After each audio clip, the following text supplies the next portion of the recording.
संत रामपाल जी महाराज एक ऐसे महान संत जिन्होंने अपनी सतभक्ति, तत्व ज्ञान, करुणा और सेवा के बल पर समाज में नई मिसाल कायम की है। संत रामपाल जी महाराज की अगुवाई में उनके सभी सतलोक आश्रमों से समाज कल्याण के अद्भुत कार्यों ने समाज को सुनहरे भविष्य की एक नई उम्मीद दिखाई है। संत रामपाल जी महाराज से नाम दीक्षा लेने के बाद लाखों लोगों की लाइलाज बीमारियां जैसे कैंसर, एड्स आदि ठीक हुई। संत जी के ज्ञान से प्रेरित होकर उनके अनुयायियों ने लाखों यूनिट रक्तदान किया। संत जी ने लाखों बहन बेटियों का दहेज मुक्त विवाह करवाया।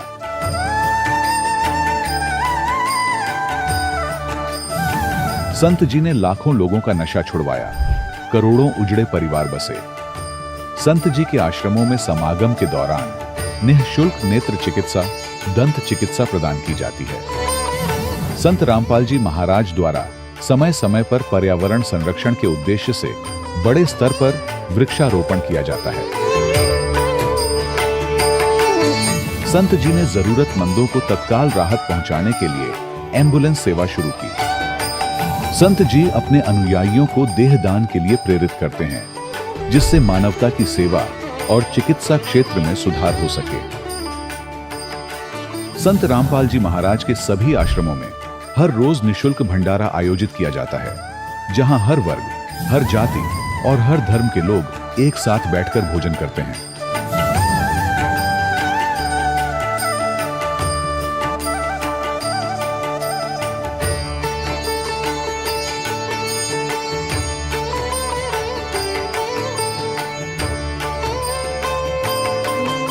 संत रामपाल जी महाराज की अन्नपूर्णा मुहिम ने गरीब और बेसहारा लोगों के जीवन में एक नई ऊर्जा और उम्मीद को जन्म दिया है।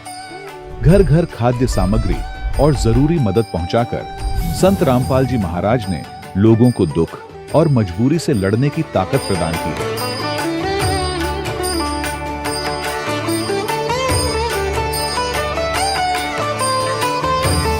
संत रामपाल जी महाराज द्वारा गरीब लोगों के लिए घर बनवाने का अद्भुत कार्य एक ऐसी मिसाल कायम कर रहा है जो सदियों सदियों संत जी की उदारता और दया भावना के तौर पर जाना जाएगा।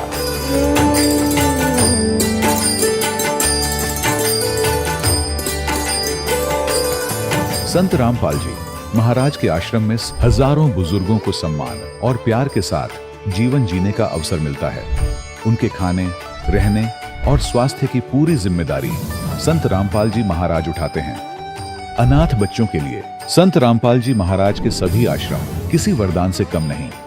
यहाँ उन्हें शिक्षा, संस्कार और भविष्य के लिए बेहतर अवसर प्रदान किए जाते हैं।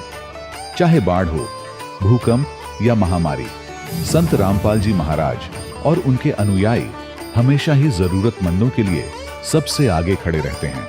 कोविड महामारी के दौरान संत रामपाल जी महाराज के आश्रमों से करोड़ों लोगों के लिए भोजन, दवाइयां और जीवन रक्षक सामग्रियां उपलब्ध कराई गई। चाहे गरीब की मदद हो या किसी शोषित और पीड़ित वर्ग के हक और सम्मान की लड़ाई, संत रामपाल जी महाराज ने हमेशा ही उनकी दबी आवाज को सरकारों तक पहुंचाया है और उन्हें उचित न्याय दिलवाने में अहम भूमिका अदा की है।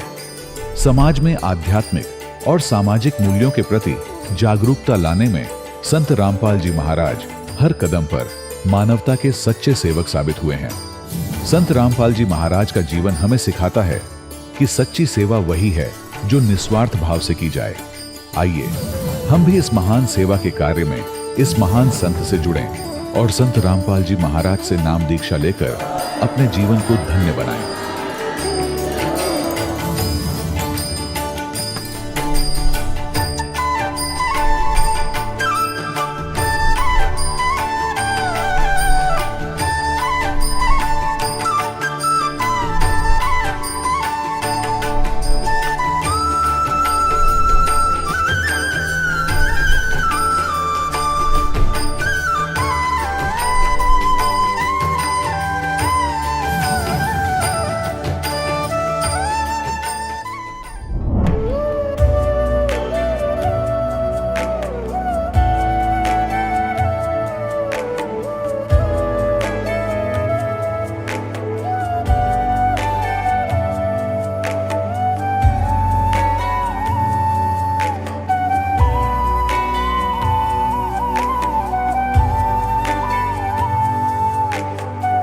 प्रभु राम देव भगवान अल्लाह खुदा ईश आदि नाम एक ही शक्ति के हैं।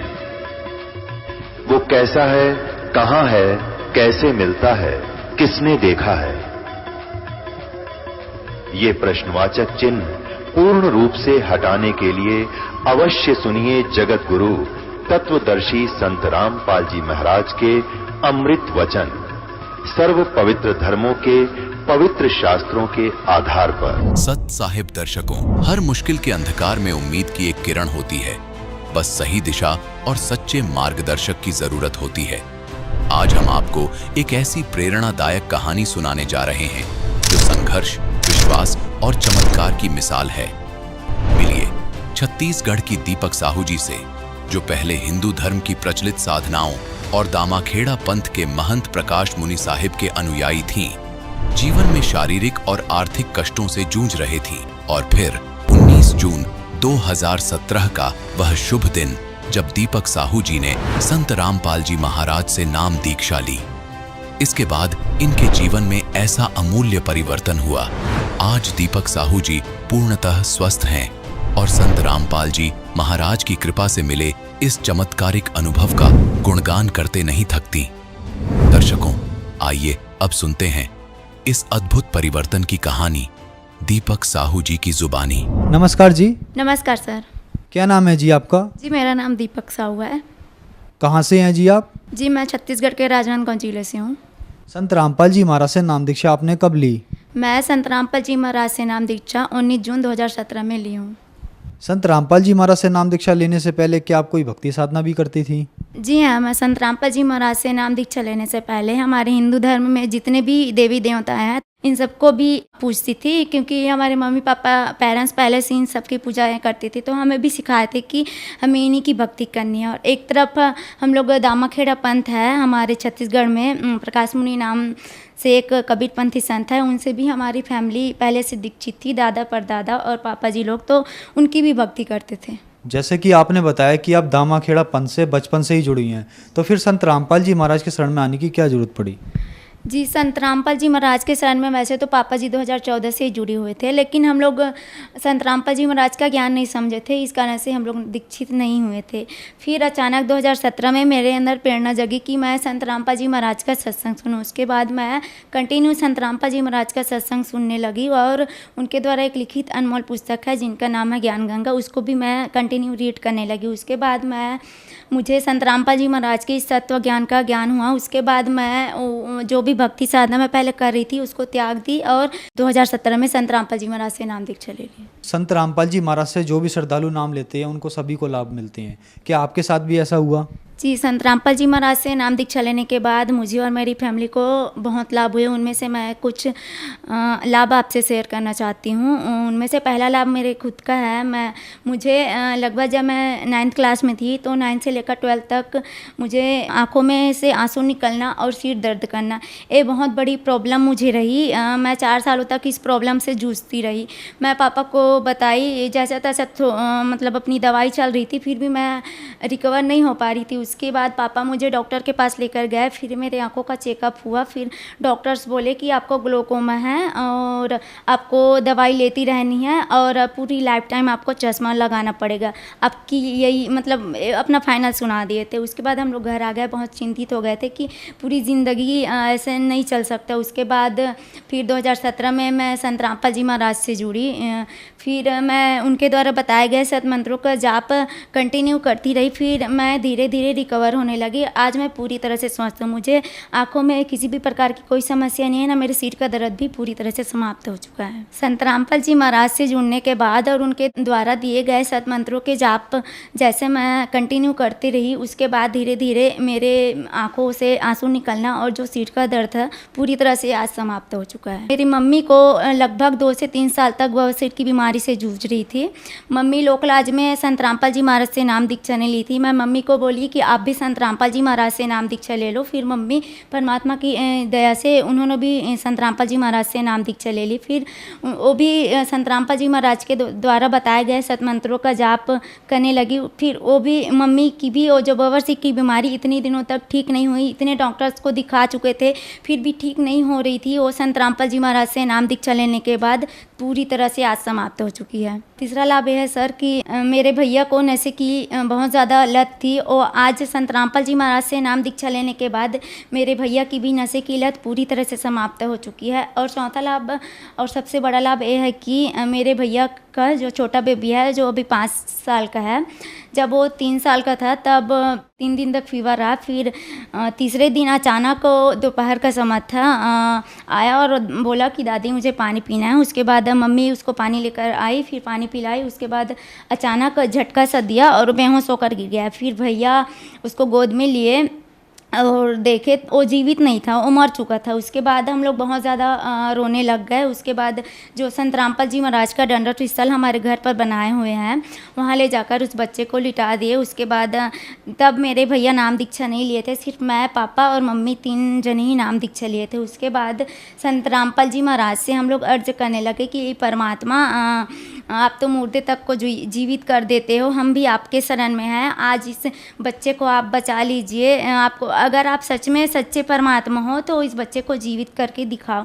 क्योंकि भैया नाम दीक्षा नहीं लेते तो सबसे ज़्यादा वही बोले कि अगर आप सच में पूर्ण परमात्मा हो, अगर मुर्दे तक को जीवित करने की आप शक्ति रखते हो तो आज इस बच्चे को जीवित करके दिखा दो। उसके बाद संत रामपाल जी महाराज के आश्रम से हमें अमृत जल और प्रसाद मिलता है, उसे उस बच्चे को खिलाए, दंडवत किए संत रामपाल जी महाराज को और उस बच्चे को अमृत जल और प्रसाद खिलाए। उसके बाद 30 मिनट के बाद वह बच्चे की शरीर में हलचल होना शुरू हो गया और वह बच्चा 30 मिनट के बाद उठकर बैठ गया, जीवित हो गया। तब हमें प्रमाण मिला और मन में भी मतलब दृढ़ हुआ हमारा विश्वास कि वाकई में आप पूर्ण परमात्मा हो जो मुर्दे तक को भी जीवित कर देते हो परमात्मा। आज हमारे आंखों के सामने एक घटना घटी है। फिर उसके बाद मेरे भैया को भी दृढ़ विश्वास हुआ। फिर उन्होंने भी 2 घंटे बाद जाकर संत रामपाल जी महाराज से नाम दीक्षा ले ली। पहले जब हम संत रामपाल जी महाराज से नहीं जुड़े थे तो हमारी आर्थिक स्थिति बहुत ज़्यादा खराब रहती थी। और अभी का समय है, अभी पहले मेरे पापा और मेरे भैया दूसरे का शॉप में जाकर जॉब करते थे और अब का समय है परमात्मा की दया से हमारी आर्थिक स्थिति बहुत अच्छी है और हमारे खुद के 2 शॉप है परमात्मा की दया से। दीपक जी, जैसे कि दामा खेड़ा पंथ वाले कबीर साहब जी को मानते हैं और संत रामपाल जी महाराज जी भी कबीर साहब जी को मानते हैं, तो आप इतना पुराना पंथ दामा खेड़ा छोड़कर संत रामपाल जी महाराज की शरण में क्यों आई? जी, पहले तो वहाँ जुड़े थे लेकिन वो लोग कबीर साहब, कबीर पंथी उसे कहते हैं जो कबीर साहब के बताए हुए मार्गों पर चले, लेकिन वो लोग बिल्कुल भी आज के जो अपने आप को कबीर पंथी बोलते हैं, हम भी पहले बोलते थे लेकिन हम लोग चलते बिल्कुल भी नहीं थे। कबीर साहब जी ने मूर्ति पूजा का भी खंडन किए थे, लेकिन आज के जो कबीर पंथी और एक तरफ मूर्ति पूजा भी करते हैं और एक तरफ अपने आप को कबीर पंथी भी बताते हैं, तो ये सब हमें नहीं जची। और जब हम संत रामपाल जी महाराज का जब मैं सत्संग सुनी और उनकी पुस्तक पढ़ी, सारे प्रमाण देखी कि आज तक हम जितने भी देवी देवताओं की भक्ति करते आ रहे थे वो लोग अविनाशी नहीं है, उनका भी तो नाश होता है, तो हम उनकी भक्ति करें तो हमारा मोक्ष कैसे हो सकता है। फिर संत रामपाल जी महाराज के सत्संग से हमें प्रमाण के साथ यह बात जानने को मिली कि सर्व सृष्टि रचनहार परमेश्वर तो कबीर साहब जी है और आज तक जितने भी हम भक्ति किए वो सारे व्यर्थ चले गए। उसके बाद हम उस पंथ को छोड़कर मैं और मेरी पूरी फैमिली संत रामपाल जी महाराज के सच्चे ज्ञान को समझकर उनकी शरण में आ गए। कबीर साहब जी को आप क्या मानती हैं? कवि मानती हैं, संत मानती हैं, भगवान मानती हैं? जी, पहले तो मैं जब स्टडी करती थी तो कबीर जी के दोहे पढ़ते थे तो कबीर जी को कवि ही मानते थे, और जब हम लोग दामाखेड़ा पंथ से भी जुड़े थे तो उनको सदगुरु रूप में ही मानते थे, क्योंकि वहाँ हमें वही बताया जाता था कि कबीर साहब जी सदगुरु है। ऐसा नहीं बोलते थे कि कबीर साहब परमात्मा है, सदगुरु के रूप में ही बताते थे और वही मानसिकता हमारी बन गई थी कि वो सदगुरु है। मेरा तो कोई इंटरेस्ट नहीं था, बस सदगुरु रूप में उसे मानती थी और बाकी देवी देवताओं को ज़्यादा इंपॉर्टेंस देती थी मैं। फिर मैं संत रामपाल जी महाराज के सत्संगों में देखी, उनके पुस्तक में देखी प्रमाण कि कबीर साहब जी भगवान है, तब से हमारी पूरी फैमिली उस पंथ को त्याग कर संत रामपाल जी महाराज के सच्चे पंथ में लगे हुए हैं। बहन जी, जो दामा खेड़ा पंथ वाले आपको देख रहे हैं, आप उनको क्या संदेश देना चाहेंगी? जी, मैं उनसे संदेश तो हमारे सद्गुरु रामपाल जी महाराज दे रहे हैं। मैं हाथ जोड़कर उनसे निवेदन ही करना चाहती हूँ कि आप जो अभी भक्ति मार्ग में लगे हुए हो, दामाखेड़ा पंथ पूरे काल के चलाए हुए पंथ है, उस पंथ में जाके भक्ति करने से हमारा पुण्य मोक्ष कभी भी नहीं होने वाला है।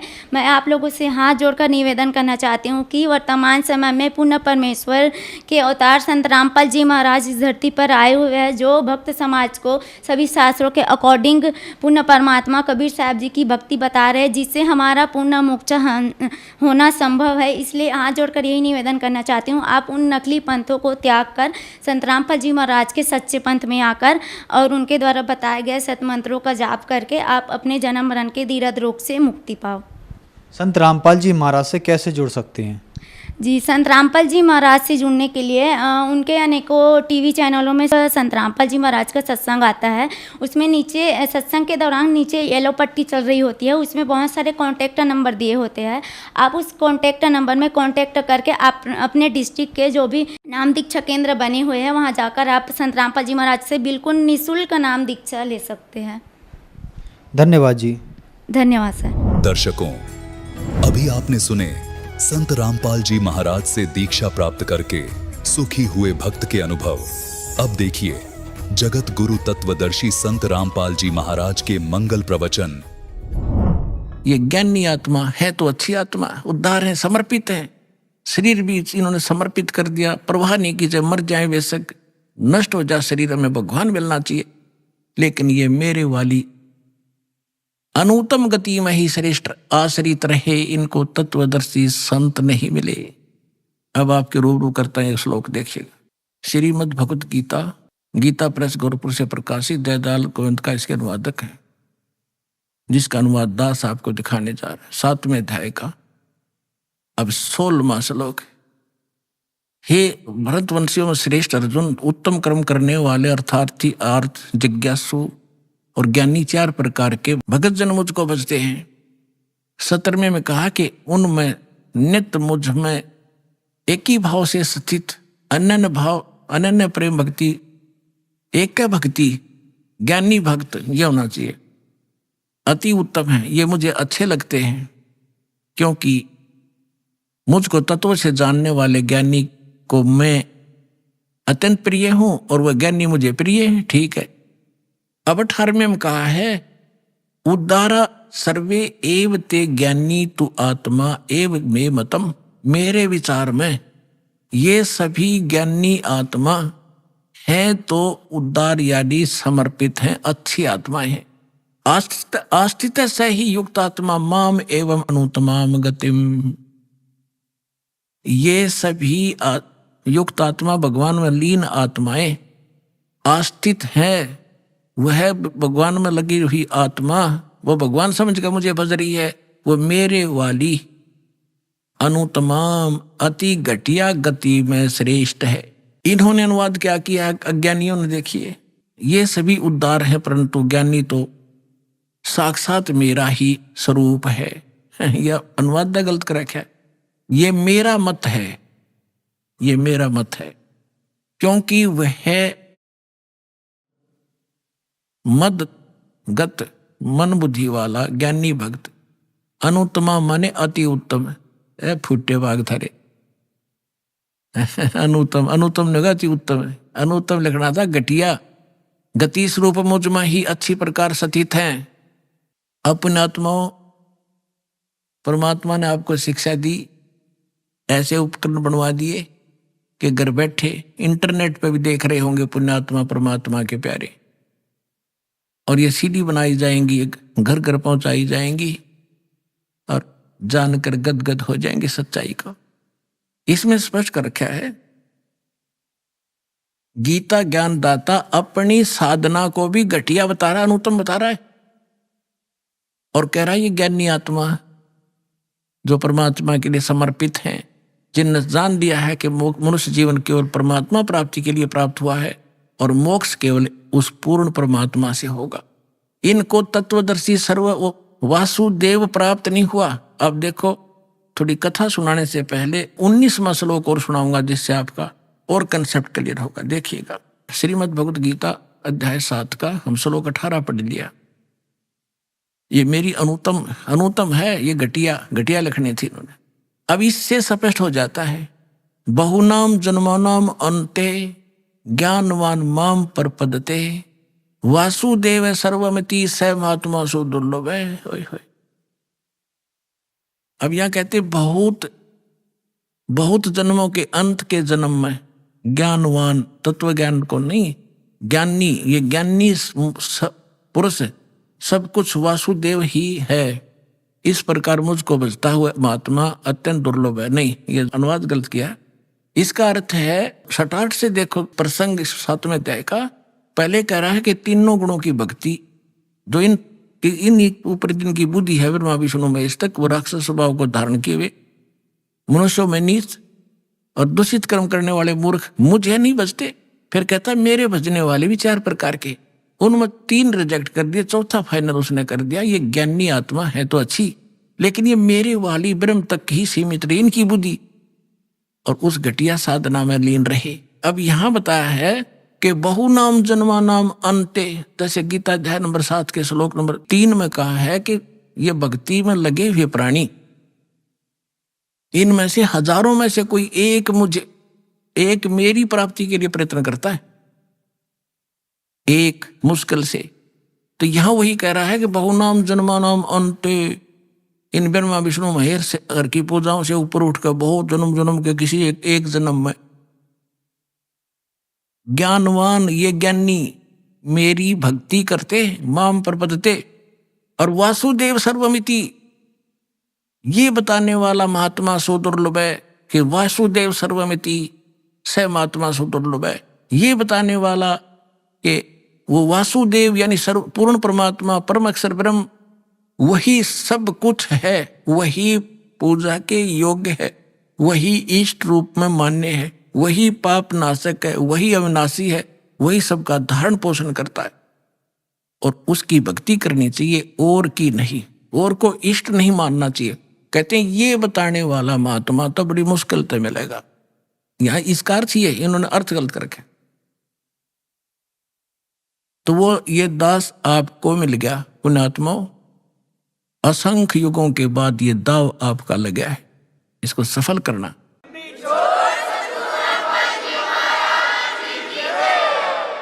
अब ये गीता ज्ञान दाता ब्रह्म ने अपनी साधना को अनुत्तम क्यों कहा, अपनी गति को। एक सुनक नाम के ऋषि थे, ज्ञानी आत्मा थे, जैसे भी उनको गुरु मिले सबने ओम नाम के जाप की रट लगा दी और एक हठ योग साथ में जोड़ लिया, वो ओम नाम के जाप का भी और अड़ंगा नारा और बोल लिया। ये तप कहां से लाए, किसी भी सदग्रंथ में तप करने का आदेश नहीं, सदग्रंथ माने गीता और वेदों में, और ना ही सूक्ष्म वेद में, तत्व ज्ञान में जो परमात्मा ने बोला। गीता अध्याय नंबर 17 के श्लोक नंबर 5 और 6 में तो ये कहा है कि जो शास्त्र विधि को त्याग कर और मनमाना घोर तप को तपते हैं, वो राक्षस लोग इस कमलों के अंदर बैठे सभी प्राणियों के जो मुखिया ब्रह्मा विष्णु महेश आदि और मुझे भी वो क्रस करते हैं, उनको राक्षस स्वभाव के जान। ये हठयोग कहां से लाए। श्री देवी भागवत के अंदर एक प्रसंग है 3रे स्कंद में कि ब्रह्मा विष्णु महेश जब इन्होंने ये क्या करते हैं, रहस्य तो परमात्मा ने बताया है, दास ने भी आपको बहुत बार रूबरू किया है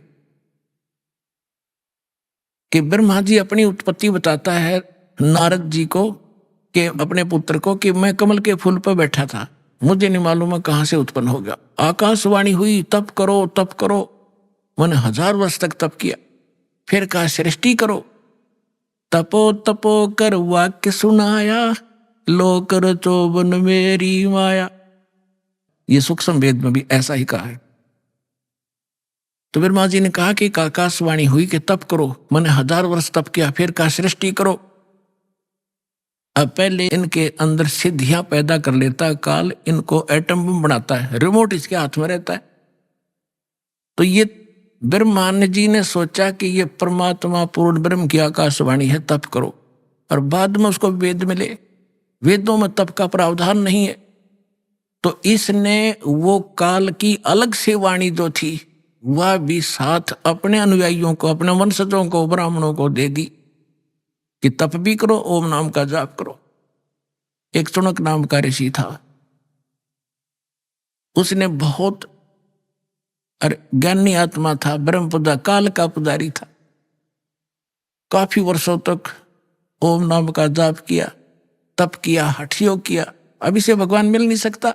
गीता अध्याय नंबर 11 के श्लोक 47 और 48 में और गीता अध्याय नंबर 11 के श्लोक 32 में स्पष्ट कर दिया है कि मैं काल हूं और ये मेरा रूप है और सबको खाने के लिए आया हूं। अर्जुन, तू ना लड़ेगा तो भी मारूंगा। ये मेरा वास्तविक रूप है, मैं काल हूं। तो 11वें अध्याय के 47-48 में कहा कि अर्जुन, ये मेरा स्वरूप आज तक आपने तेरे अतिरिक्त पहले किसी ने नहीं देखा, और मेरे इस रूप की प्राप्ति यानी मेरी प्राप्ति, इसके दर्शन माने भगवान प्राप्ति, ना वेदों में वर्णित विधि से, ना तप से, ना जप से, ना किसी क्रिया से मैं कभी नहीं मिल सकता, कोई नहीं कर सकता। इति सिद्धम, वेदों में वर्णित विधि से भगवान प्राप्ति नहीं है। कबीर साहब कहते हैं, खोजत खोजत हारिया, अंत कहा निराकार। ये इनके साधन गलत है भगवान पाने के और देखने के। अंत में कह दिया भगवान निराकार है। अपना मन गढ़ंत थ्योरी बना ली लोगों ने, तो इनको भगवान मिला नहीं। ये एटम बम बन गए, सिद्धियां युक्त हो गए। जैसे अगस्त ऋतु ने 7 समुद्र पी लिए, के कला टूट गया, इब गधा बना अंडेगा। मोक्ष होगा विधिवत, इन बकवादों से नहीं होगा। इब चुनक ऋषि में इतनी सिद्धि आ गई, सारा बोलबाला हो गया उसका। एक चक्रवर्ती राजा था, मानधाता। चक्रवर्ती माने जिसका पूरी पृथ्वी पर शासन हो। उसके छोटे छोटे राजा लोग उसके पराधीन होते हैं और उनसे वो टैक्स लेता है, और वो ये देखता है कि किसी राजा ने मेरी पराधीनता अस्वीकार तो नहीं कर दी है। उसके लिए एक ट्राई करता था, वो अपने निजी घोड़े के आगे एक पंपलेट लगा देता था कि राजा के पास इतनी सेना है और जिसने राजा की पराधीनता स्वीकार नहीं है वो इस घोड़े को पकड़ ले, युद्ध के लिए तैयार हो जाए। इस प्रकार वो घोड़ा छोड़ दिया, साथ में सैनिक, अन्य घोड़ों पर सवार, वो खाली। चुनक ऋषि की कुटिया के पास से गुजरे। चुनक ऋषि ने जाते समय भी देखा, फिर आते समय जब सारा घूम कर आगे किसी ने घोड़ा पकड़ा नहीं, युद्ध स्वीकार किया नहीं। चुनक ऋषि ने पूछा कि भी कहां गए थे सैनिकों, इस घोड़े पे सवार क्यों नहीं है तुम्हारे पे? सैनिकों ने बताया कि ऋषि जी, ये मानधाता चक्रवर्ती का घोड़ा है, इस पे कोई बैठ नहीं सकता। इसके पंपलेट पर आगे लिखा हुआ गले में 72 करोड़ सेना है हमारे राजा के पास। तो ऋषि ने पूछा कि कहाँ गए थे, कैसे ऐसे गए थे? ऋषि ने कहा कि किसी ने नहीं पकड़ा ही घोड़ा। अक नहीं, कौन पकड़े? प्या किसी की माँ ने दूध। सैनिक बोले, उसके जाड़ फोड़ दे हम। अब ऋषि ने सोचा भी राजा का विमान हो गया, मैं इसका विमान ठीक कर दूं।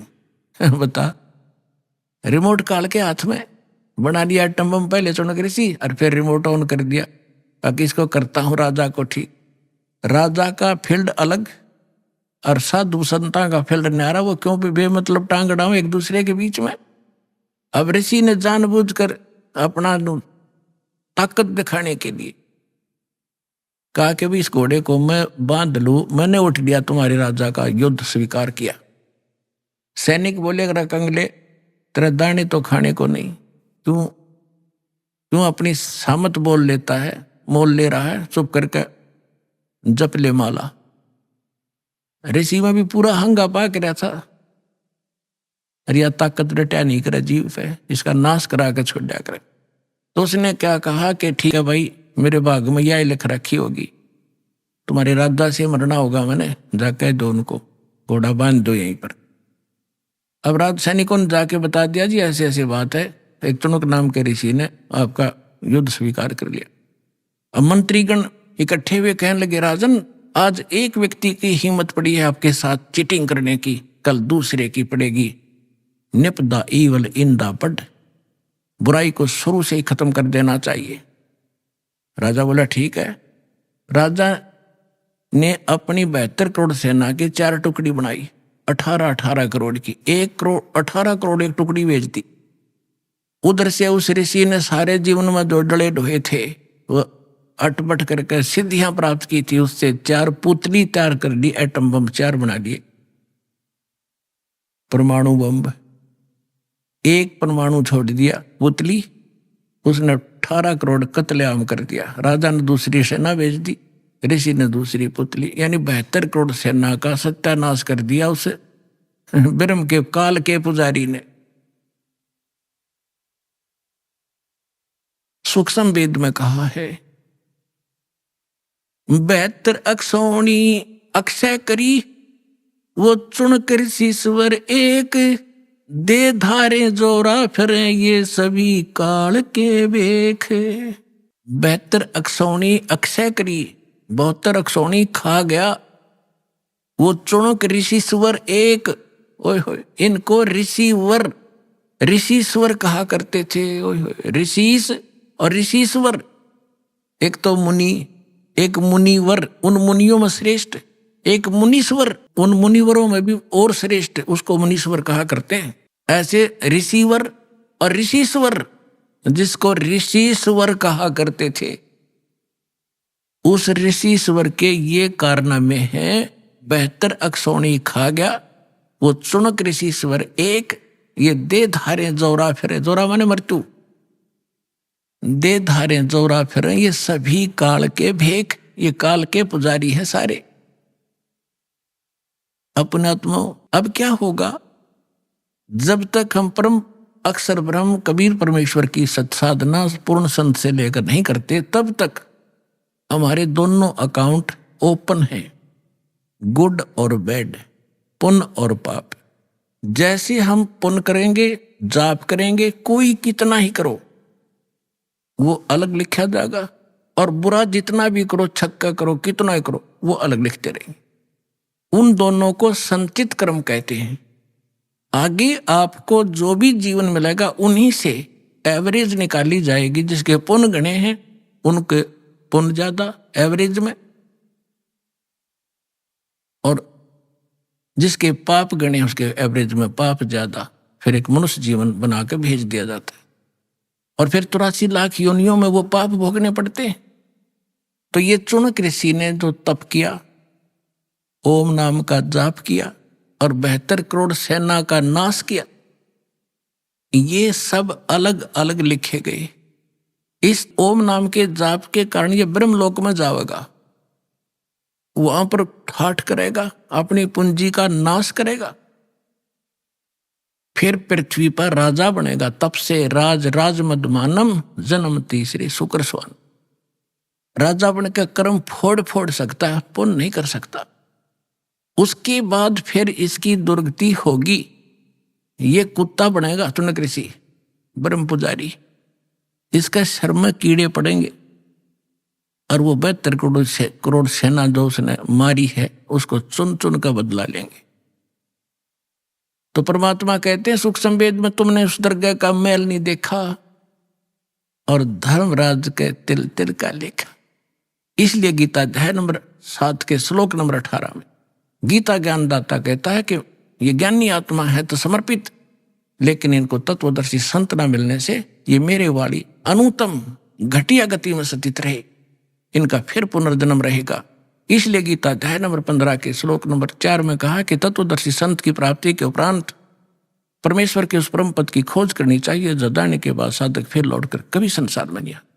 गीता अध्याय नंबर 18 के श्लोक नंबर 62 में कहा कि अर्जुन तू सर्वभाव से उस परमेश्वर की शरण में जा, उसकी कृपा से तो परम शांति को और सनातन परम धाम को प्राप्त होगा। उसके लिए गीता अध्याय नंबर 4 के श्लोक नंबर 32 और 34 में कहा कि वो तत्व ज्ञान स्वयं परमेश्वर आकर बोलते हैं, और वो ज्ञान तत्वदर्शी संतों से जाकर समझ, उसके आधार से साधना करने से जब तेरा मोक्ष होगा।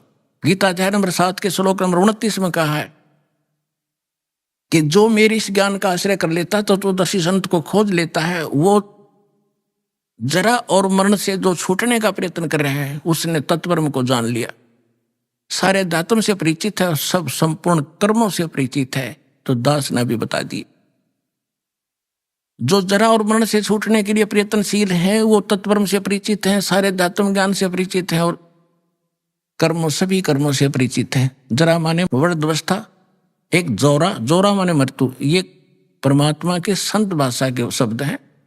जोरा माने मौत और जरा माने वृद्धावस्था और मृत्यु।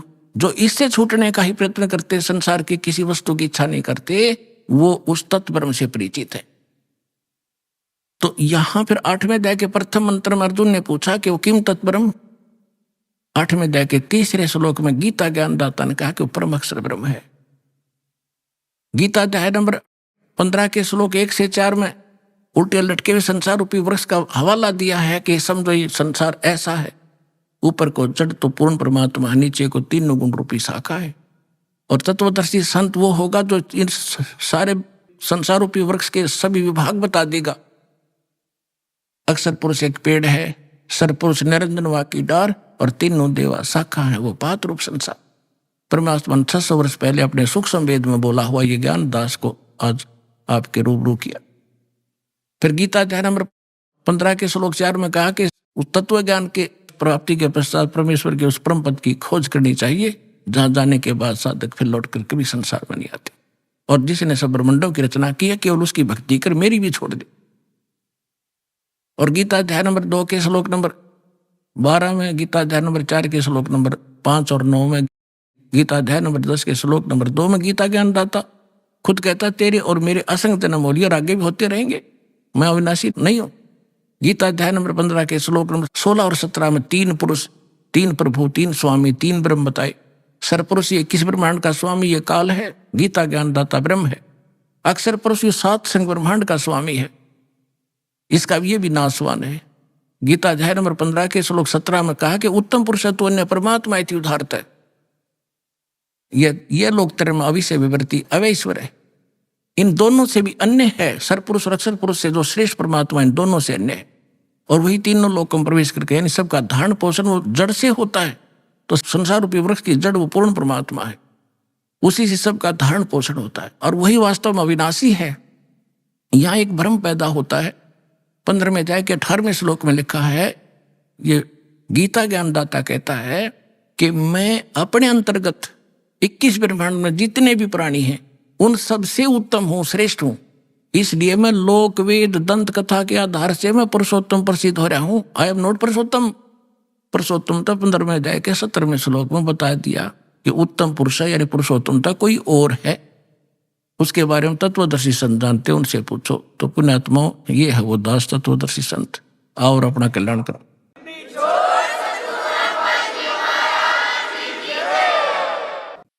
परम पिता परमात्मा पूर्ण ब्रह्म सारी सृष्टि के रचनहार कबीर देव कबीर साहिब जी की असीम रजा से आप सभी पुण्यात्माएं सत्संग सुनने के लिए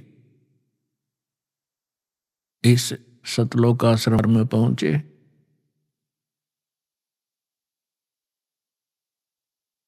पुण्यात्माओं, आप बच्चे हो, आपको इस प्रोसेस का पता नहीं। ये दास इस मार्ग का मास्टर बना दिया भगवान ने। दास आपको देख रहा है कि आपके अंदर कितनी रुचि भगवान की बढ़ रही है, और दास को ये भी पता है कि परमात्मा आपके ऊपर कैसे रजा बख्श रहे हैं। दास को ये भी मालूम है कि आप आम आत्मा नहीं हैं। आम आत्मा तो वो हैं जो दूर बैठे निंदा कर रहे हैं, अन्य नकली संतों के पास फंसे पड़े हैं, या अन्य योनियों में, प्राणियों में के शरीरों में कष्ट उठा रहे हैं, या ऐसे किसी अक्षेत्र में, किसी देश में जन्मे हैं जहां नास्तिकवाद ही प्रधान है, तो वो आम आत्मा है, साधारण सामान्य जीव है। दुर्भाग्य उन प्राणियों का। आप जी को यहां बार बार क्यों बुलाया जाता है? जैसे आप अपने बच्चों को स्कूल कॉलेज में भेजते हो और टीचर डेली बुलाता है, उनकी अटेंडेंस लगाता है और न आने पर उनको खुरकाता और धमकाता है, क्योंकि उसको मालूम है ये बच्चे रूटीन में आते रहे तो सफल होंगे, अपना सिलेबस पूरा कर पाएंगे, अन्यथा नहीं। टीचर को उनके भविष्य का ज्ञान होता है कि जो आज गफलत करेंगे आगे आजीवन वो दुख भरेंगे। ठीक इसी प्रकार दास को मालूम है परमात्मा ने ये एक नई यूनिवर्सिटी खोली है और यही साथ के साथ एक मेडिकल भी है। तो इसमें इस आत्मा के दोनों रोग कटेंगे, एक तो जन्म और मृत्यु का, दूसरा जो कर्म संस्कार से आपको मानसिक पीड़ा, शारीरिक रोग या अन्य किसी कारण से तीन ताप का कष्ट आपके ऊपर जो कहर टूट रहा है, परमात्मा सबसे पहले आपको उसी से रिलीफ दिलाएंगे। उनसे रिलीफ होगा तभी आपको महसूस होगा कि सचमुच यहां भगवान मिला मुझे। और फिर आप आगे भक्ति भी करोगे, डर के भी रहोगे। आपको ये डर बना रहेगा कि कहीं फिर से नाम खंडित हो गया और भगवान की रजा मेरे सिर से हट गई तो वही संकट फिर से घेर लेगा। और भय बिन भक्ति नहीं होती, भय बनता है ज्ञान से। छोटा सा बालक होता है, वो करंट वाली वायर को भी पकड़ लेता है और मर जाता है, सर्प को भी पकड़ लेता, गड्ढे में गिर जाता, अग्नि को हाथ में पकड़ लेता है और हानि उसको होती ही है। और जब वो बच्चा बड़ा हो जाता है, बुद्धि उसकी काम करने लग जाती है, मैच्योर होता है, तो फिर उसको डर लगता है उन भयंकर पदार्थों से, भयंकर जानवरों से। आप भी डरता है, औरों को भी सतर्क करता है कि सर्प है, इससे दूर हो जाओ, ये खा जाएगा, काट लेगा, बहुत विषैला जानवर है। इसी प्रकार बिजली के तार से औरों को भी बचाएगा, आप भी बचेगा। तो ये ज्ञान आपको यहां कराया जाएगा। आपकी बुद्धि मैच्योर होएगी, युवा होएगी और फिर डर लगा करेगा। प्रत्येक पदार्थ से रिश्वत लोगे, हाथ कांप जाएंगे तुम्हारे। ये होगा जब जब आप सियाने हो जाओगे, मैच्योर आपके विचार हो जाएंगे, आपके हृदय में परमात्मा का जो ज्ञान दृढ़ हो जाएगा। तो आप जी को यहां क्यों बुलाया जाता है? आप तो बालक हो, खिलौने से खेलने की आदत बन गई और सभी खेल रहे होते हैं तो दूसरे बच्चों की भी रुचि उसी में अधिक बनी रहती। परमात्मा कहते हैं, होले सुहागन सुरता त्यार, तो मालिक घर जाना है। फिर कहते हैं कि तेरे संग की कितनी जाली, तू क्यों लारी वार, और गुड़िया खेलत तने जन्म गंवा दिए, लाया नहीं विचार। गुड़िया खेलत यानी खिलौने से खेलते हुए इतना सारा जीवन नष्ट कर दिया। ये भी सोच के तूने अपने घर ससुराल भी जाना है और तेरे साथ की और भी बहुत जा चुकी हैं, तूने भी जाना ही होगा। इसलिए वहां जाने से पहले अपनी तैयारी कर। अब जब तक लड़की यानी लड़का हो चाहे लड़की, लेकिन यहां परमात्मा आत्मा को संबोधित कर रहे हैं, चाहे वो स्त्री की है या पुरुष की। ये कवर कवर में ऊपर के चोले मंत्र है, अंदर मटेरियल एक जैसा है। तो परमात्मा ये समझाना चाहते हैं कि जैसे छोटे बच्चे खिलौनों से खेलते, कोई कार ले रखी है छोटी सी, कोई घोड़ा ले रखा है, कोई मोटरसाइकिल, वो खिलौने की छोटी सी खड़ी है प्लास्टिक की, और उनको कोई बच्चा उठा लेता है तो वो रोता है, पैर पीटता है, बुरा हाल कर लेता है। अभी आपने सुने संत रामपाल जी महाराज के मंगल प्रवचन। आइए अब सुनते हैं संत रामपाल जी महाराज से नाम दीक्षा लेकर सतभक्ति करके अद्भुत लाभ प्राप्त करने वाले अनुयायी के विचार। दर्शकों, यह कहानी मध्य प्रदेश के बैतूल जिले की भारती डांगे जी की है, जो पहले जय गुरुदेव पंथ से जुड़ी थी। जय गुरुदेव पंथ से जुड़ने के बाद भी उन्हें सतलोक और सतपुरुष की जानकारी नहीं थी और इन्हें सही साधना का ज्ञान भी नहीं हुआ। अब देखिए भारती जी के जीवन की कहानी इन्हीं की जुबानी। बहन जी नमस्कार। नमस्कार जी। क्या नाम है जी आपका? मेरा नाम कुमारी भारती डांगे है। कहाँ से आए हैं आप? ग्राम टेमुरनी, तहसील आठनेर, जिला बैतूल, MP से। संत रामपाल जी महाराज से नाम दीक्षा आपने कब ली? बंदी छोड़ सदगुरु रामपाल जी महाराज जी से नाम दीक्षा मैंने 15 नवंबर सन 2013 में ली। क्यों ली आपने संत रामपाल जी महाराज से नाम दीक्षा? बंदी छोड़ सदगुरु रामपाल जी महाराज जी से नाम दीक्षा लेने से पहले हम सभी देवी देवताओं की पूजा करते थे और सभी देवी देवताओं की पूजा करने के साथ साथ जय गुरुदेव पंथ से जुड़े थे। तो जय गुरुदेव पंथ से जुड़े थे तो एक दिन मतलब मेरी बुआ है, उनके घर से ज्ञान गंगा पुस्तक आई और उस ज्ञान गंगा पुस्तक को मेरे पापा जी ने पढ़ा और मेरे पापा जी से हमेशा सवाल करते रहे। जय गुरुदेव पंथ में जुड़ने के कारण हमको सिर्फ इतना ज्ञान था कि भाई उनके अनुसार हम साधना करते हैं तो सतलोक जाते हैं, तो लेकिन उस सतलोक की सही जानकारी हमको बिल्कुल नहीं थी।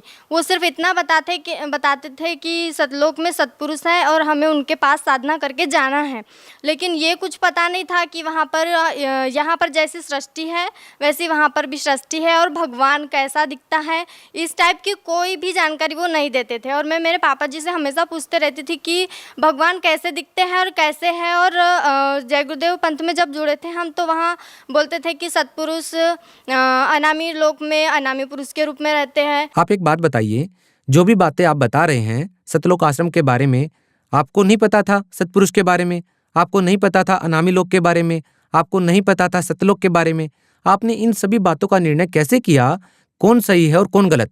जब ज्ञान गंगा पुस्तक हमारे घर पर आई तो मेरे पापा जी ने बरसात के टाइम में उस ज्ञान गंगा पुस्तक को पढ़ना चालू किया। आप एक बात और बताइए, जितने भी संत रामपाल जी महाराज के अनुयायी हैं वे ज्ञान गंगा पुस्तक का हवाला देते हैं। हम आपसे ये पूछना चाहते हैं कि आखिर ज्ञान गंगा पुस्तक को इतना ऑथेंटिक कैसे माना जाए? क्यों हर बात जो ज्ञान गंगा पुस्तक में लिखी होती है उसको ही सच माना जाता है? क्योंकि ज्ञान गंगा पुस्तक में जो कुछ भी लिखा है वो ऐसे ही किसी ने भी बोल दिया और ऐसे ही नहीं लिख दिया गया है। जो भी ज्ञान गंगा पुस्तक में लिखा है तो ये जो हम बोलते हैं कि भाई हम हिंदू धर्म से बिलोंग करते हैं, कोई बोलता है कि हम मुस्लिम धर्म से बिलोंग करते हैं, तो ये जितने भी धर्म हैं तो ये सभी धर्मों का कोई ना कोई आधार है और इनका आधार इनके सदग्रंथ है। तो सभी धर्म के जितने भी सदग्रंथ हैं उन सभी सदग्रंथों का उसमें प्रूफ है, ना कि किसी की कही सुनी बातें लिखी है। बहन जी, हम आपसे एक बात और जानना चाहेंगे कि आप पहले जय गुरुदेव पंथ से जुड़े हुए थे, अब आपने संत रामपाल जी महाराज से नाम दीक्षा ले ली है, तो जय गुरुदेव पंथ में व संत रामपाल जी महाराज द्वारा दिए गए ज्ञान में आपको क्या भिन्नता नजर आती है? जय गुरुदेव पंथ में जब हम थे और उनकी साधना करते थे तो वो जो नाम हमें देते थे, पहला ओम रारंग सोंग सतनाम, उन्होंने विधि ये बताई थी कि जब भी टाइम मिले तो मतलब बैठकर भक्ति करना है, हठ योग करना है, माला जाप करना है, कान में उंगली डालकर एक जगह बैठना है, मतलब कान और आँख दोनों बंद करके वो साधना करना है और तभी हम भगवान को देख सकते हैं। तो क्या होता था कि जब मैं जय गुरुदेव की साधना करने लगी, मैं जब 7th क्लास में थी तब मैंने वहाँ से नामोपदेश लिया था और उसके बाद साधना करना स्टार्ट किया। तो मैं सिर्फ शाम में रात में 1 घंटा या 1.5 घंटा उस साधना को कर पाती थी और उसके बाद वो साधना करने के बाद में मुझे मतलब मेरा शरीर सुन्न हो जाता था, आधा सुन्न हो जाता था और मुझे घंटे और शंख की आवाज़ भी सुनाई देती थी। और एक बार मुझे बहुत ज़्यादा तेज़ बुखार आ गया था और उसके बावजूद भी मैंने मतलब कथड़ी ओढ़कर रजाई ओढ़कर वो साधना की और उस दिन मुझे जय गुरुदेव के दर्शन हुए। तो जो भी जय गुरुदेव पंथ से जुड़े हैं उन सब से मैं गुजारिश करूंगी कि कृपया ज़रा ध्यान से सुनिए कि जय गुरुदेव पंथ में मैं जब जुड़ी थी तब मेरे साथ क्या हुआ और उस मतलब सही साधना की तरफ मैं कैसे खिंचाई। तो जब जय गुरुदेव के दर्शन हुए तो उसके बाद, उस दिन के बाद में मैंने उस साधना का टाइम दुगना कर दिया। सुबह भी मैं 1-1.5 घंटा साधना करती थी और शाम को भी। यदि किसी को लगता है कि मैं झूठ बोल रही हूँ तो मैं KG1 से 10th तक मामा जी के घर पे पढ़ी। तो मामा जी का गांव मेरा ससुंदरा है जो डिस्ट्रिक्ट बैतूल में ही पड़ता है, तो कोई भी पूछ सकता है वहाँ जाकर। 10th के बाद में मैं मेरे घर पर आई टेम्बुर्नी, और उसके बाद पापा जी ने ज्ञानगंगा पुस्तक पढ़ी और फिर उसमें हमको सतलोक के बारे में जानकारी हुई कि सतपुरुष कौन है और वो कैसे है और कौन मतलब उनका नाम क्या है। उसका पता चलने के बाद उसमें ज्ञानगंगा पुस्तक में एक चैनल का नाम लिखा हुआ था जिस पर बंदीछोड़ सद्गुरु रामपाल जी महाराज जी का सत्संग आता है। हम सब लोग सत्संग सुनने गए। वहाँ सत्संग में हमने देखा, एक दिन प्रसंग आया कि भाई राधा स्वामी पंथ के बारे में बता रहे थे वो, और उन जगतगुरु तत्वदर्शी संत रामपाल जी महाराज जी ने ये बताया कि राधा स्वामी पंथ से ही निकली एक शाखा जय गुरुदेव पंथ, जय गुरुदेव है। तो मतलब ये राधा स्वामी और जय गुरुदेव ये एक ही पंथ हुआ। तो उसमें उन्होंने एक बुक खोली और वो एक तुलसीदास हाथरस वाले की थी जिसको घट रामायण बोलते हैं। तो उसमें लिखा था कि पांचों नाम काल के जानो और तब दानी मन शंका आनो, उसमें ऐसा लिखा था। तो हम ये बात हमारे को सबसे ज़्यादा खटकी कि जब ये खुद ही इस बात की गवाही दे रहा है, इस पंथ की जो मेन बुक है वो इस बात की खुद गवाही दे रहे कि हम जो नाम जाप कर रहे हैं वो काल के हैं। मतलब कि हम सतलोक वतलोक तो फिर कहीं से कोई गारंटी नहीं है कि भाई हम सतलोक जाएंगे, जब इसमें पहले ही लिखा है कि ये जब ये नाम से जाप करने से हम काल के मुंह में जाएंगे। सीधा ही लिखा है ना कि भाई काल के नाम दिए गए हैं ये। तो फिर हमने सत्संग, धीरे धीरे सत्संग सुना, हमको ज्ञान हुआ कि वास्तव में सतलोक क्या है, परमेश्वर क्या है। फिर उसके बाद में हम बंदीछोड़ सद्गुरु रामपाल जी महाराज जी से नाम उपदेश लेने गए, उनसे नाम उपदेश लिया। आप एक बात बताइए कि मानव जीवन में गुरु का बनाना बहुत जरूरी होता है, जो कि आपने बनाया जय गुरुदेव जी को। लेकिन कहा जाता है कि गुरु नहीं बदलना चाहिए, गुरु बदलने से पाप लगता है। आपने पहले जय गुरुदेव जी को गुरु बनाया, अब फिर आपने संत रामपाल जी महाराज को अपना गुरु बना लिया है। क्या आपको नहीं लगता कहीं ना कहीं आपने गुरु बदलकर पाप किया है? आपको लगता है कि आपने कोई गलती की है? जी नहीं, मुझे बिल्कुल ऐसा नहीं लगता है कि मैंने गुरु बदल के कोई पाप किया है। जय गुरुदेव की जब हम साधना करते थे तो हमारे घर पर उनकी सारी बुकें रखी हुई थी। तो उसमें से एक पुस्तक हमारे घर पर भी थी और बंदीछोड़ सद्गुरु रामपाल जी महाराज उस पुस्तक को खोल कर बता रहे थे, और उस पुस्तक का नाम था जय गुरुदेव की अमरवाणी भाग 2। तो उसमें लिखा हुआ था, उसमें एक संत के बारे में जय गुरुदेव ने भविष्यवाणी की थी कि एक ऐसा संत या एक ऐसा पुरुष जन्म ले चुका है जिसका सबको बेसब्री से इंतजार है, और वही एक ऐसा संत है, वही पूर्ण संत है जो इस पूरे विश्व को सुधार सकता है या परिवर्तन ला सकता है। तो ये बात भी हमको खटकी और वो पुस्तक हमारे घर पर रखी हुई थी। तो हमने सत्संग सुना और उसके बाद में हमने वो मिलाया और तभी हम बंदीछोड़ सद्गुरु रामपाल जी महाराज जी से जुड़े। और जय गुरुदेव ने भी इस महान पुरुष की भविष्यवाणी की है, तो इसमें तो फिर कोई शक की गुंजाइश ही नहीं होती कि हमने गुरु बदल लिया या हमने गुरु की आज्ञा का पालन किया नहीं किया। जय गुरुदेव ने भी कहा था कि जब वो संत, यदि मैं उस संत का पता बता दूं तो सब लोग वहाँ पर भीड़ कर देंगे, अभी से भीड़ करना प्रारंभ कर देंगे और जनता को संभालना मुश्किल हो जाएगा। यहाँ पर हम आपसे एक बात और जानना चाहते हैं कि आपने जय गुरुदेव जी से नाम दीक्षा लेने के बाद संत रामपाल जी महाराज जी से नाम दीक्षा ली है। ये तो रही आध्यात्मिक मार्ग की बात। लोग भक्ति इसलिए करते हैं कि उनको शारीरिक लाभ मिले, मानसिक लाभ मिले, आर्थिक लाभ मिले। आपको संत रामपाल जी महाराज से नाम दीक्षा लेने के बाद क्या लाभ मिले हैं? सब लोग आध्यात्मिक लाभ को तो बाद में ही गिनते हैं, पहले तो आर्थिक शारीरिक लाभ को या मानसिक लाभ को पहले देखते हैं।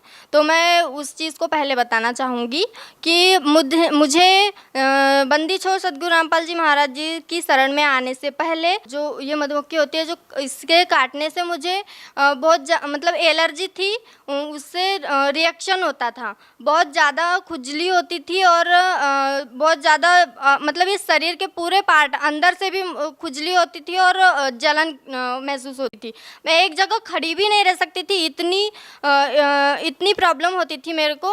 और जब मैं ससुंदरा में थी तब भी मुझे एक बार ततैया की मक्खी मतलब मधुमक्खी ने काटा था और तब भी मेरे साथ ऐसा ही हुआ था और मुझे डॉक्टर के पास मेरे नाना जी ने गोद में उठा के लेके गए थे और इस बात के वो भी गवाह हैं। अगर किसी को शक हो तो जाकर पूछ सकते हैं। और अब रही बात बंदी छोड़ सद्गुरु रामपाल जी महाराज जी के शरण में आने के बाद की, तो मुझे बंदी छोड़ सद्गुरु रामपाल जी महाराज जी के शरण में आने के बाद मुझे एक बार ततैया की मक्खी ने काटा और उसका रिएक्शन भी हुआ। और फिर जो बंदी छोड़ सद्गुरु रामपाल जी महाराज जी चरणामृत और प्रसादी देते हैं वो मैंने खाई तो एकदम तुरंत ही असर हुआ उसका, मैं एकदम ठीक हो गई। जबकि उनसे नाम उपदेश लेने से पहले जब तक मैं गोली दवाई नहीं लेती थी, मुझे इंजेक्शन नहीं लगते थे, तब तक मुझे आराम नहीं होता था। और आर्थिक स्थिति अच्छी हो गई, बहुत अच्छी हो गई। हमने कभी सपने में भी नहीं सोचा था कि हमारा घर बनेगा, तो परमात्मा की दया से हमारा बहुत अच्छा घर बन चुका है, गांव में सबसे अच्छा घर है। और बंदी छोड़ सद्गुरु रामपाल जी महाराज जी की शरण में आने से पहले मेरे पापा जी नशा करते थे, तंबाकू गुटखा बहुत ज़्यादा सेवन करते थे। और बंदी छोड़ सद्गुरु रामपाल जी महाराज जी के शरण में आने के बाद उन्होंने नशा कम्प्लीटली छोड़ दिया है और अब हम बहुत अच्छे से रह रहे हैं, कोई किसी प्रकार का कलेश घर में नहीं होता है और अब सुखी जीवन जी रहे हैं। बंदी छोड़ सद्गुरु रामपाल जी महाराज मुझे सतलोक लेके गए और जब मैं सतलोक में गई तो परमात्मा मेरे आगे आगे चल रहे थे। दोनों तरफ पहाड़ी थी, वहाँ पर बहुत अच्छे पेड़ पौधे लगे थे और उन पेड़ पौधों में से छोटी छोटी ऐसी रोशनी बहुत प्यारी निकल रही थी। और उसमें से एक पौधे को मैंने छूकर देखा था तो वो इतना सॉफ्ट था कि आज तक मैंने ऐसी कोई भी चीज़ को हाथ मतलब छूकर देखा तो मतलब ऐसी सॉफ्टनेस मुझे यहाँ पर फील नहीं हुई। तो बंदी छोड़ सद्गुरु रामपाल जी महाराज मेरे सामने चल रहे थे और मैं उनके पीछे जा रही थी। पानी के ऊपर से चल रहे थे हम लोग और फिर बंदी छोड़ सद्गुरु रामपाल जी महाराज जी ने मुझे कबीर साहिब जी के सिंहासन के पास ले गए और वहाँ पर बंदी छोड़ सद्गुरु रामपाल जी महाराज जी कबीर साहिब के सिंहासन के साइड में खड़े हो गए और मैं उनके सामने कबीर साहिब के सामने खड़ी थी। तो क्या हुआ, देखते ही देखते क्या हुआ कि बंदी छोड़ सद्गुरु रामपाल जी महाराज कबीर साहिब के शरीर में समा गए और फिर अकेले कबीर परमात्मा रह गए। फिर कबीर परमात्मा का शरीर बंदी छोड़ सद्गुरु रामपाल जी महाराज जी के रूप में चेंज हो गया। फिर बंदी छोड़ सद्गुरु रामपाल जी महाराज जी कबीर साहिब के रूप में चेंज हो गए। फिर तब मुझे वहाँ पर समझ आया कि जो बंदी छोड़ सद्गुरु रामपाल जी महाराज जी हमारे बीच यहाँ धरती पर रह रहे हैं, यही खुद कबीर परमात्मा है और यही भगवान है जिसे मैं बचपन से तलाश रही थी। तो जय गुरुदेव पंथ से जितने भी लोग जुड़े हैं और वो बैठकर साधना कर रहे हैं और अपना समय बर्बाद कर रहे हैं और अपना शरीर गला रहे हैं, तो मैं उन सबसे प्रार्थना करना चाहूँगी कि आप एक बार बंदी छोड़ सद्गुरु रामपाल जी महाराज जी की शरण में आए और जिस सत्पुरुष की, जिस परमात्मा को देखने के लिए, उनसे मिलने के लिए आप तरस रहे हैं, वो बंदी छोड़ सद्गुरु रामपाल जी महाराज जी धरती पर आ चुके हैं। परमात्मा कबीर साहब आ चुके हैं और वो आपके लिए पल के बिछाए खड़े हैं। आप भगत समाज को क्या संदेश देना चाहेंगी? आप एक महिला होने के नाते उन महिलाओं को क्या कहना चाहेंगी? उन लड़कियों को क्या कहना चाहेंगी जो अपने पिताजी, अपने पति के नशे के कारण बहुत परेशान हैं? उन लोगों को आप क्या कहना चाहेंगे? मैं उन सभी माताओं बहनों को प्रार्थना करना चाहती हूँ कि यदि आप अपने पापा जी का या भाई का नशा छुड़वाना चाहते हैं तो आप बंदी छोड़ सद्गुरु रामपाल जी महाराज जी जो ज्ञान बताते हैं चैनल पर सत्संग आता है, तो आप उनका ये सत्संग सुनकर देखें और आपके घर पे जो भी धार्मिक सदग्रंथ रखे हुए, चाहे वो हिंदू धर्म के हो, चाहे मुस्लिम धर्म के हो, चाहे अन्य किसी भी धर्म के हो, बंदी छोड़ सद्गुरु रामपाल जी महाराज जी सभी धर्मों के सदग्रंथों को खोल कर दिखाते हैं। ऐसा नहीं कि भाई उन्होंने बोल दिया या हमने सुन लिया बस यही तक ख़त्म नहीं हो जाती उनकी बात, वो खुद खोल के दिखाते हैं और आप उन सदग्रंथों को अपने घर पर मिला सकते हैं यदि आपको किसी भी प्रकार का डाउट है तो। मतलब आज तो ऐसा समाज हो गया है कि बहनें भी नशा करने लग गई हैं, भाइयों की तो बात ही छोड़ो।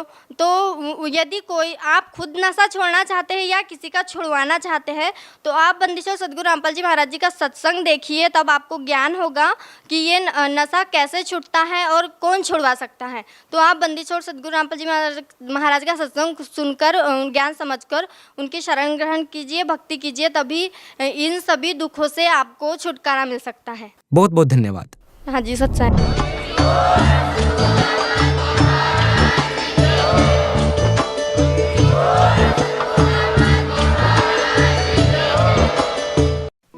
आप सुन रहे थे जगत गुरु तत्वदर्शी संत रामपाल जी महाराज के मंगल प्रवचन। अधिक जानकारी के लिए संपर्क करें।